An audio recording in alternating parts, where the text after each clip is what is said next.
Welcome to Research Matters, an online show that is all about communicating the research taking place at NUST in efforts to promote the university's research agenda and the impact thereof.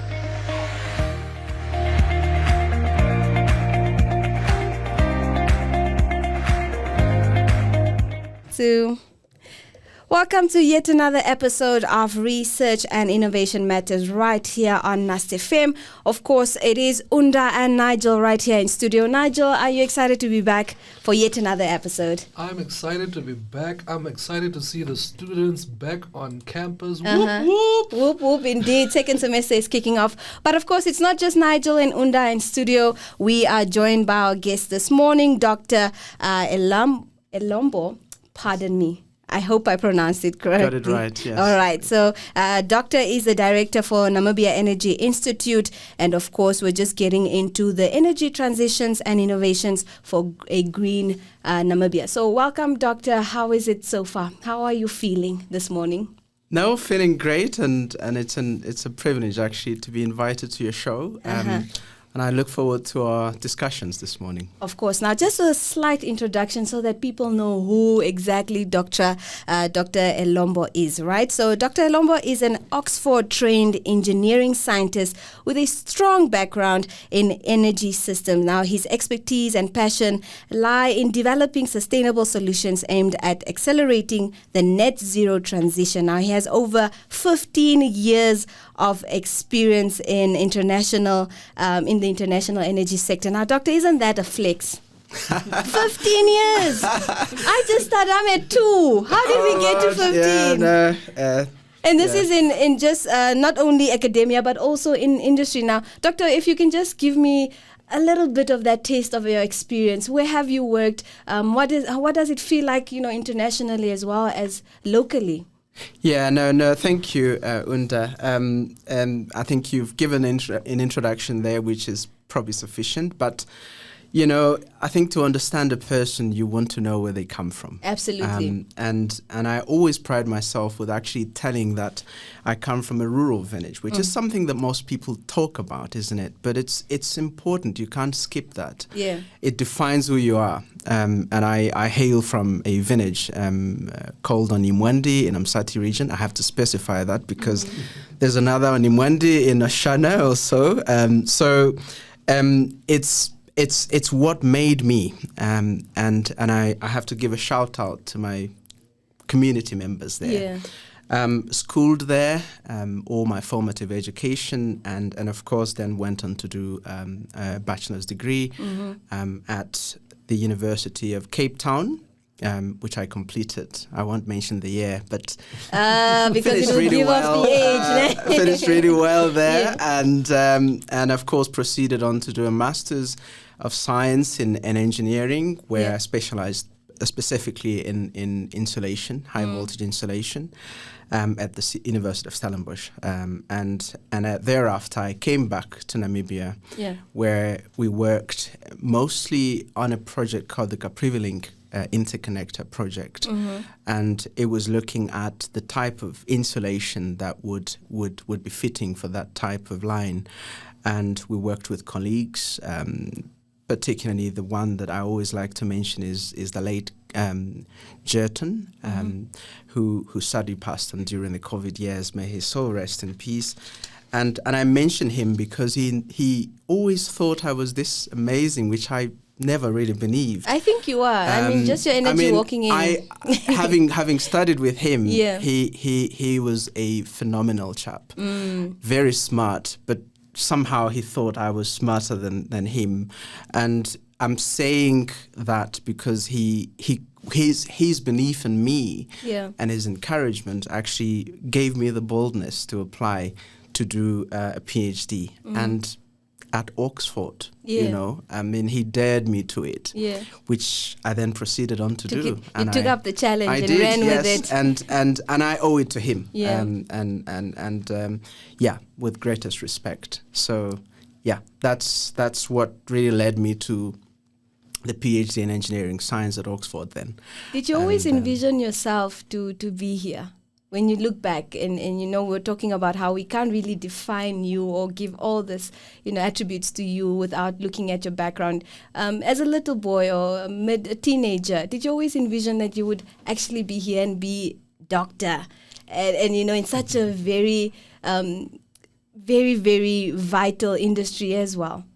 Well, I wouldn't lie to say that I knew. Yeah, some people say, I just knew. I woke up and had it figured out. What I know is that I always, set myself apart. Yeah. I made that effort to make sure that I don't remain, in the ordinary kind of things. And again, it's your background that informs that, because you realize if you don't make an effort, you remain in that situation forever.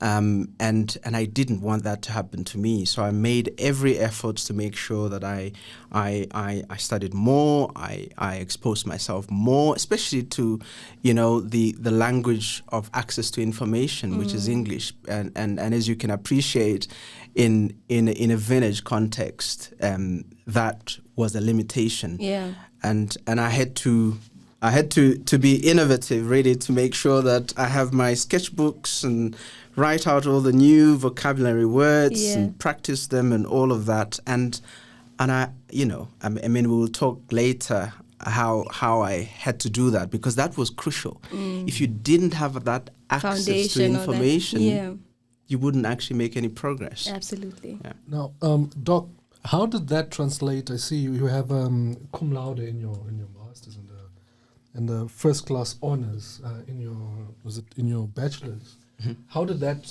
determination translate into you pushing the boundary academically per se? Like I said, it started with wanting to transcend beyond your current circumstances. In the village, in the rural village, where you didn't actually have any people necessarily to look up to in terms of progressing beyond what you were used to, the kind of professions that were in the village. So I had to literally just give it my all and focus on what was ahead of me, the studies. And also associating with the folks that would pull you along, not the ones that pull you back. Very true. So that was, in hindsight, probably strategic of me to have done. So the folks that I associated with were great folks, and they were great partners in that journey, and we all did very well together. Nice. Yeah. So, Doctor, now let's look at your career and your journey in this professional environment that you find yourself in. What would you say have led your role as a director of the Namibia Energy Institute? What was that walk like? Yes, I think if you follow my qualifications, it's always been around. It's always been electrical engineering, but the passion for renewable energies really started at my undergraduate level. So the first class honors that you mentioned really resulted from a project I did, which I consider a pioneering piece of work in the renewable energy space, and it was actually looking at wind power and the integration thereof in the Namibian energy system. Yeah. And I looked at Lüderitz, and this was 15 years ago. And I honestly, at that point, it was not a dream that was in the mainstream thinking at the time. Yeah. But it actually, from the science around it, I was convinced that was going to be the future. And I look back to date and seeing now that region becoming the hub for renewable energy development, and particularly the green hydrogen, work around that area. Of course, for me at the time, I only looked at wind power because that was the only data that was available that I could rely on. But it's really, and from there on, I really continued to look at integrating renewable energy, but also now moving closer to seeing how we can prepare the energy system to be able to host that much renewable energy, which is erratic in nature. It's very changeable. So you needed to focus on that, and that's been my research focus even at my PhD level. Yeah. It was about the design, the operation of that grid in a smart way, and in an adaptable way, and that's what we need to do, and that's actually why it makes so much sense to land up here at the NEI, where the mandate for its work is squarely around my passion. Yeah. Now, as you mentioned, now preparing the energy system, I think yesterday was the launch of the NDP 6, and there are two pillars specifically to what we're talking about. For Pillar 1 talks about economic growth, transformation, and resilience, and Pillar 3 talks about environmental sustainability. How exactly, with having said that, and with the launch, what are the most pressing issues in Namibia with regard to energy transition? And those challenges, what are those challenges, and how is NEI positioning itself to address them? Yeah, that's quite a mouthful. Yeah. You spoke about NDP 6 and then a whole lot of other things, but actually it's all about the same thing. The development aspect is it needs to be fueled by industries being able to thrive, and they can't thrive if they haven't got access to energy. So it's not just industries, but humans at ground level in communities. They need to have access to energy. So that's one of the big challenges that we've got, the very low energy access rate in our country, especially in the rural, peri-urban areas.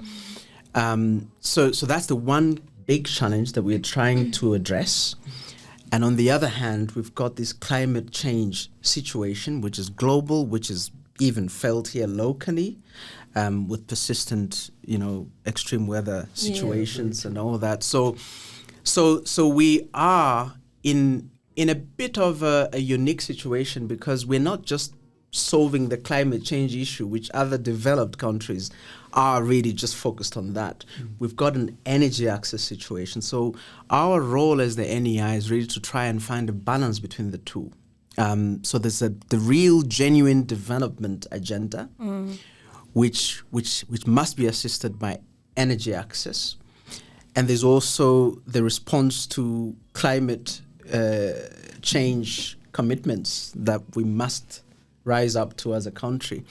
So our research is looking to inform policies that drive us forward in achieving energy access through electrification of whatever sort, and we're involved particularly for the remote areas off-grid solutions, mainly through renewable energy, which at the same time, addressing both issues, so the energy access, yes, but also addressing the climate challenges through using green energy solutions. So that's really where we are situated. But of course, you will have seen that our institute is not just focused on renewable energy alone. We're also cognizant of the rich natural resources endowment that we've got as a country, and being alive to the real situation on the ground, poverty levels, and we need means to fund our development. Absolutely. So we're looking at natural resources such as oil and gas and the nuclear power potential to try and improve our energy picture. Yeah. Now, Doctor, you mentioned policy development, right? Now, in your experience with having worked internationally, including in energy analytics and policy development particularly, how has those experiences shaped the direction in which you are steering the NIE now? Yeah, no, I think the greatest lesson I've learned is that yes, we've got ambitions, we've got targets, but we've also targets not just in the sense of trying to curb our carbon emissions and all that, but also the date by which that must be achieved. Yeah. So we haven't got the luxury of time. We haven't got, especially us, we haven't even got the luxury of resources, financial resources, to be able to get us there at a pace that we need to. So it becomes very important that we are efficient in the way in which we proceed in that journey. And what a project we did actually when I was in the UK, we looked at the transport sector, for instance. It's one that emits, a largest sort of proportion of emissions into the atmosphere. And we looked at how do we decarbonize that sector. We obviously can't necessarily do it through building a demonstration project, which takes a number of years, and then you go through it and you realize the method you use doesn't work. The luxury of time is not there. So we looked at a national program actually looking at digital twinning, which is, instead of building a replica of the real world situation, you're modeling that in a digital space, and be able to sort of seamlessly feed information between the real world and the digital model. Because that way you get to see the interaction between policy, between the real actions of humans and the technology itself. So I have really come to appreciate the role of data, how that can really inform and refine our approaches to the energy transition. We must be able to quantify and measure how much emissions are we putting out there. How much is it that we are balancing out with our actions in terms of interventions for reducing carbon emissions, and also the important part is also looking at the interaction between what we are doing and the policies, not just in the now, but in the future as well. And that's what digital twinning can help with. And I don't want to talk too much about that, but there is a podcast I had done around the digital twinning concept when I was in Scotland. So it's for me, it's data. We need to avail to innovators models of our energy system. And we had a discussion recently with NamPower around that. And even the DNOs, one of which we are working with the Red on data analytics, looking at the smart meter data that's collected. We need to understand what's happening on the network. When are people generally switching on their washing machines? We need to utilize the tools that are there, and we're using machine learning and artificial intelligence algorithms to be able to break down the aggregate consumption of energy in a home or in a business, and be able to identify the specific appliances that are consuming energy and at what time they are doing that. Otherwise, as the saying goes, if you can't measure it, you can't control it.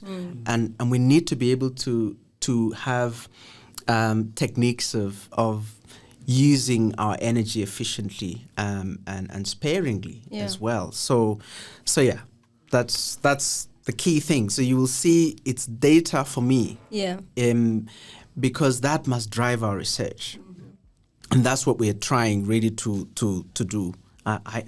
My utopia view of the NEI is that we've got this foresight platform that is almost an energy observatory that should be able to be interacted with by policymakers, by technology developers, and even government people to be able to plug in policies 20 years from, or 5 from now, so that we're able to refine our journey now. It's almost an optimization kind of process.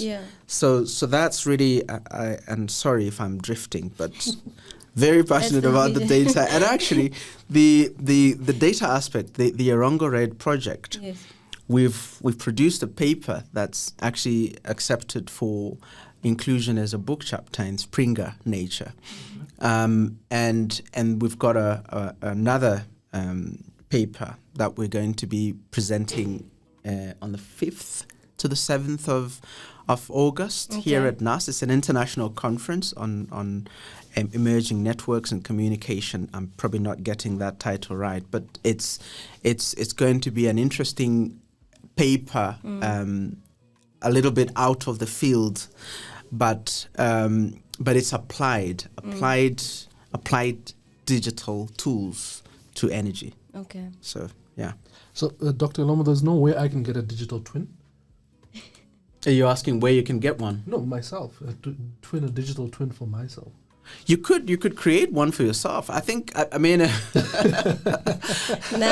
Am I getting ahead of myself now? You've got to talk to medical people. I suppose they can do an imaging of you and have a replica and try and see what medication, what impact the medication they're injecting in you causes. And it's a real thing. It's not even a funny question. It's real stuff. Yeah. And that's how people get to see the interactions in almost in real time, without necessarily being intrusive, in the sense that you don't want to harm the body necessarily, but you want to see what happens in the digital replica of the person, so that you have a clear enough view. It won't be accurate. I mean, no model is accurate, but it depends on how useful the model is. But then I think, like what you're saying is right. If we are able to shorten that gap between policy and implementation, by all means possible.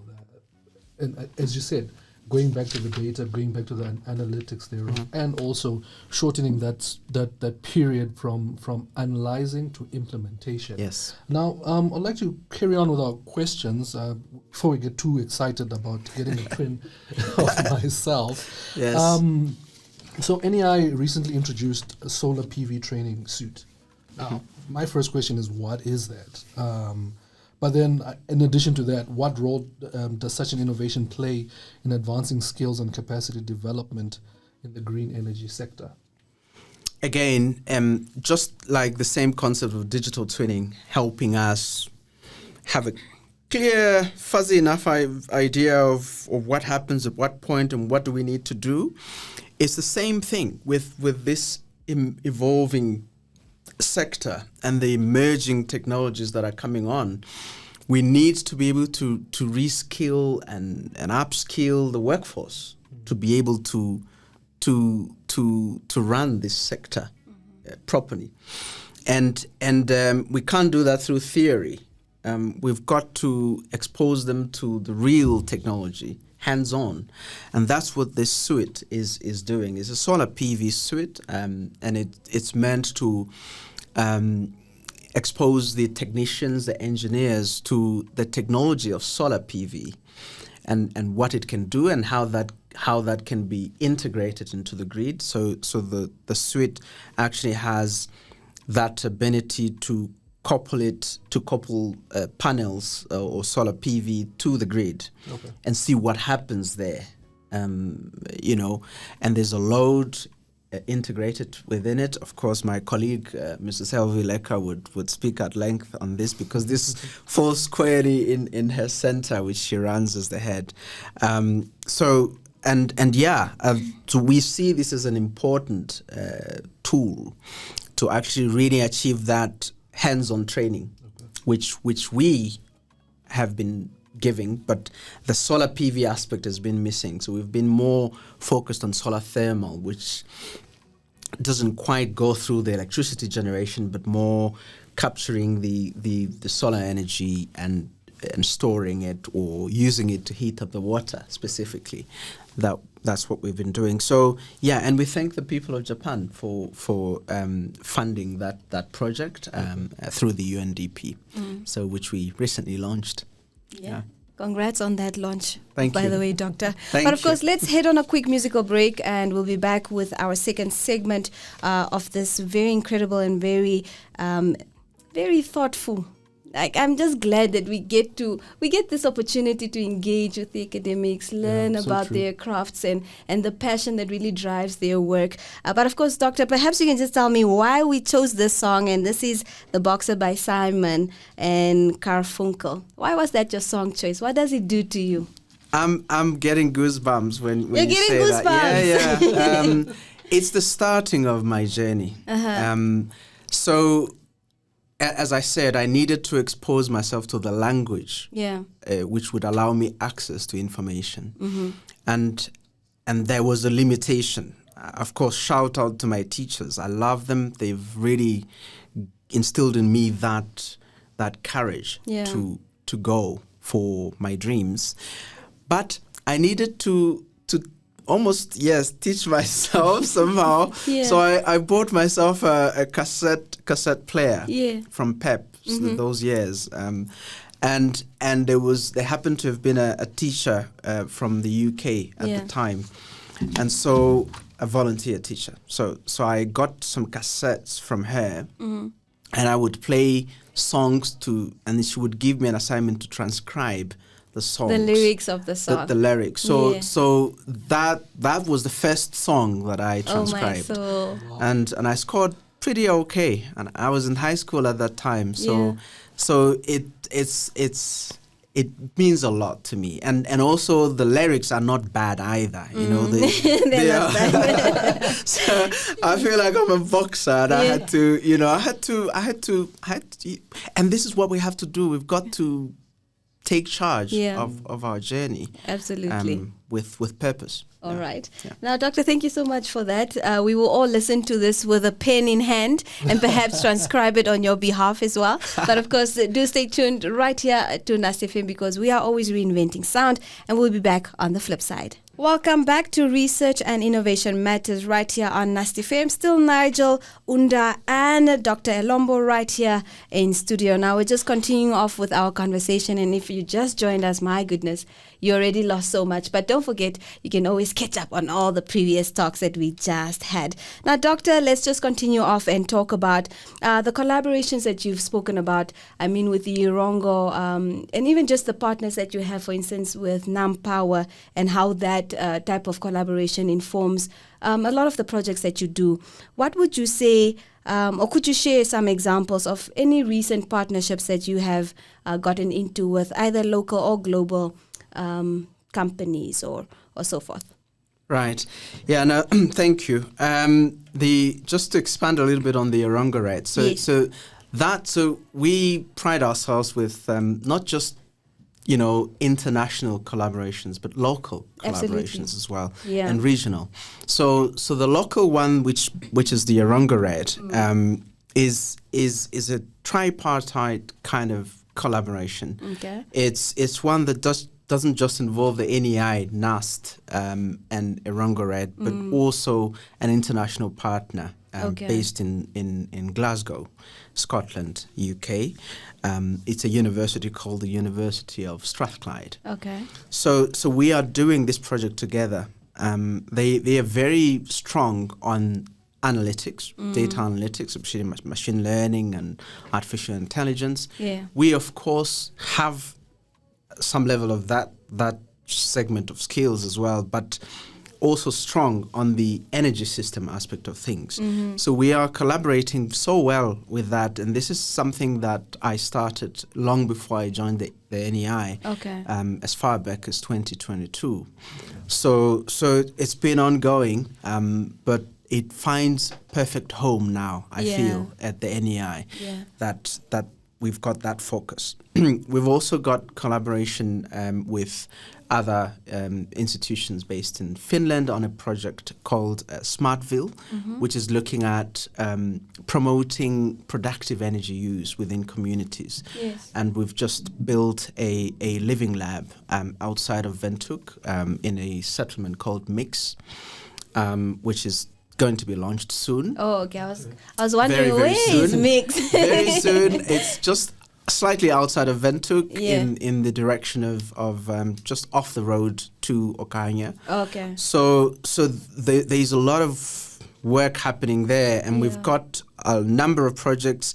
not just internationally collaborating with the folks in Finland, the likes of LUT, Alto, and Lab, but also regionally and with Zambia, two Zambian universities, and then of course ourselves here in Namibia and UNAM. Okay. So UNAM has another living lab just outside of Windhoek. I can't remember the exact location, but that's an example of a multi-party collaboration, and that's how you unlock the potential for research and a blend of skills, to achieve a goal. We've got other projects, of course, in the regional context. This is the Soul Train project. It's a Southern African solar thermal training and demonstration initiative. It's meant to demonstrate technologies for solar thermal, which is water heating using solar. Yeah. And that's one of our biggest projects that we've got running for the longest of times, long before I arrived, and that's falling under the Center for Renewable Energy and Energy Efficiency. So there we are collaborating with Austrian partners as well, and even in Germany.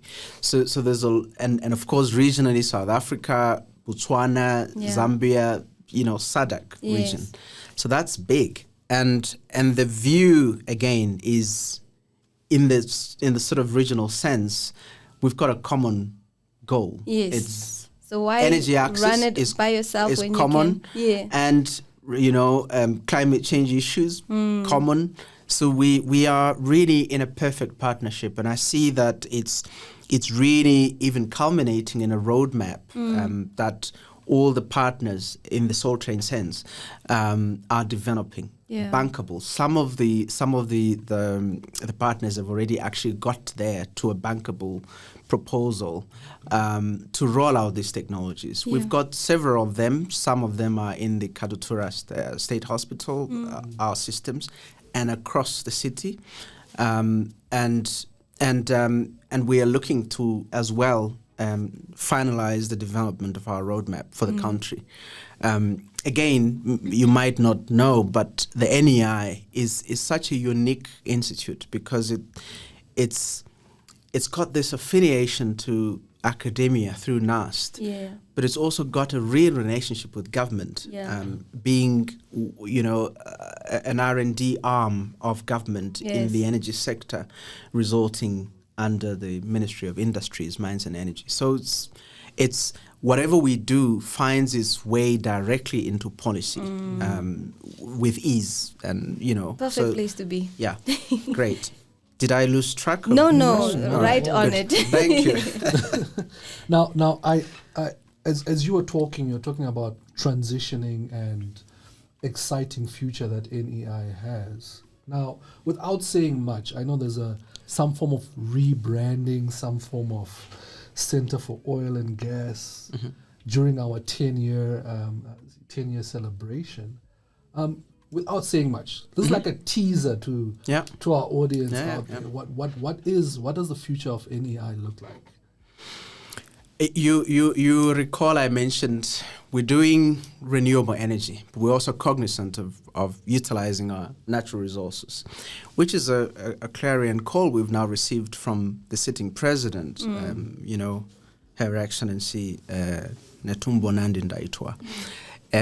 So we are bringing the centers for oil and gas and nuclear energy, back into life. They've been dormant for a while, but we are seriously and actively looking to make sure that is brought back up again. And as Nigel is saying, there's a lot of background work that we are looking to launch the center, particularly for oil and gas, very soon. The date will be announced at some point, but there's a lot of work going on, and we are looking to expand the team to make sure that those centers are equipped with the skills that will drive the work that we envisage to happen there.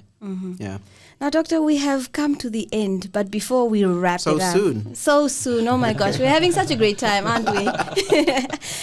But yeah, before we completely wrap it up, is there any last message that you would send out to a younger you, someone who's an early career professional or a student who's just finding their feet but are really interested in contributing to the sustainable energy and its future? Yeah, no, I would say, there's no better time than now. And somehow that sounds like a cliche. It is a song. I know a song that says... But, the future is filled with a lot of opportunities. I know the young people are saying, but where We're are those doomed. opportunities? Yeah. But there's so many opportunities. And the good thing is there's a place for each and everyone in that future. But, and not to say that we have challenges, that we don't have challenges around job opportunities in particular. Yeah. But it also has to start with the individual seeking out those opportunities, not just seeking them out with empty hands, but with a fully equipped, Yes. arm that, you've got the skills. You've got to prepare yourself, got to be strategic. In picking up the skills that you need, that are needed Yes. to gain access to those into those opportunities. So it's. I know it sounds like a cliche, yes, yeah, but it matters what you do. For sure. It matters who you associate with. There's always you need a kind of attitude that propels you on. Like I said in my introduction, I associated with the greatest folks, really, who I won't have any shame in identifying to date. So you want to be strategic. You really want to be strategic, and of course recognizing that even if you hadn't started to do that yet, you can still start now. Yes. Never too late. It's never ever too late. And again, your background can only shape your ending. It doesn't dictate it. Doesn't dictate your ending. Yeah. So you've got the opportunity to gear yourself up to achieving your goals, and it's possible. There you have it, guys. Ladies and gents, standing ovation. Maybe that gave the speech of the year. Yep. I've got goosebumps. I had goosebumps before the Boxer song. Yeah. I got them right now. For sure. But I really hope that has resonated with our listeners. Definitely food for thought. Sometimes we think, I'm stuck because I'm not doing ABC. Yeah. But now we have a perspective. Maybe you're not doing the right ABCs. It's never too late. You heard it right here from our guest in studio, Dr. Elombo. Thank you once more for your time and just for making sure that we know where you're headed as an institute. We have the vision as to what the goals are really in the energy sector, and just your time really with making sure we are informed. Thank you so much for having me. It's been a great honor. Absolutely. Thank you. Nigel, I'll see you on the next episode. I'll see you on the flip side. All right, stay tuned to NUST FM because we are always reinventing sound. In case you've missed any of the previous episodes, don't forget you can always catch up on our NUST YouTube channel. Until next time, stay logged on.